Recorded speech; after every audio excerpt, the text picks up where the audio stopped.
Pathanamthitta DCC നേതൃത്വം തെരഞ്ഞെടുപ്പിൽ ആറന്മുളയിൽ പ്രവർത്തിച്ചില്ലെന്ന് ശിവദാസൻ നായർ. പാർട്ടിയെ നയിക്കേണ്ടവർ തന്നെ പാർട്ടി വിരുദ്ധ പ്രവർത്തനം നടത്തി. ഇതിനെതിരെ KPCCക്ക് പരാതി നൽകുമെന്നും ശിവദാസൻ നായർ പറഞ്ഞു. ആറന്മുളയിൽ DCC നേതൃത്വം തനിക്ക് വേണ്ടി പ്രവർത്തിച്ചില്ലെന്ന് മുൻ MLA ശിവദാസൻ നായർ. ഇതിനെതിരെ KPCCക്ക് പരാതി നൽകും. ജില്ലയിൽ UDF-നെയും കോൺഗ്രസിനെയും നയിക്കേണ്ട സംവിധാനം കഴിഞ്ഞ കുറേ തെരഞ്ഞെടുപ്പുകളായി ഒന്നുകിൽ UDF-നെ തോൽപ്പിക്കുന്നതിന് അല്ലെങ്കിൽ നിർണായകമായ സന്ദർഭങ്ങളിൽ ഒന്നും ചെയ്യാതെ ഇരിക്കുന്ന ഒരു സാഹചര്യം ഉണ്ടായിട്ടുണ്ട്.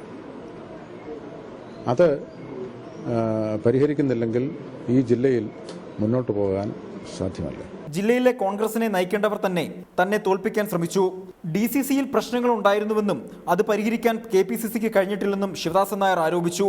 DCC പ്രസിഡന്റിന്റെ പേര് എടുത്തു പറയാതെയാണ് ശിവദാസൻ നായർ വിമർശനങ്ങൾ ഉന്നയിച്ചത്.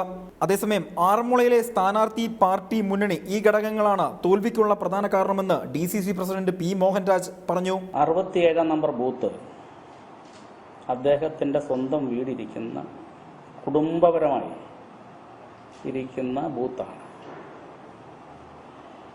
അവിടെ 3-ാം സ്ഥാനത്ത് പോയത് DC പ്രസിഡന്റ് കുറ്റം കൊണ്ടാണ്. കഴിഞ്ഞതിന് മുമ്പിലത്തെ പഞ്ചായത്ത് ഭരണവും UDF-നായിരുന്നു. ഈ പ്രാവശ്യം ആറന്മുള പഞ്ചായത്തിൽ 1500 വോട്ടിന് പുറകിൽ പോയി സ്വന്തം പഞ്ചായത്ത്. അതിൻ്റെയും കുറ്റം DC പ്രസിഡന്റ് ആണെങ്കിൽ ഞാൻ ഏൽക്കുന്നു.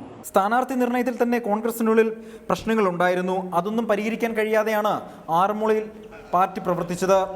റിപ്പോർട്ടർ, പത്തനംതിട്ട.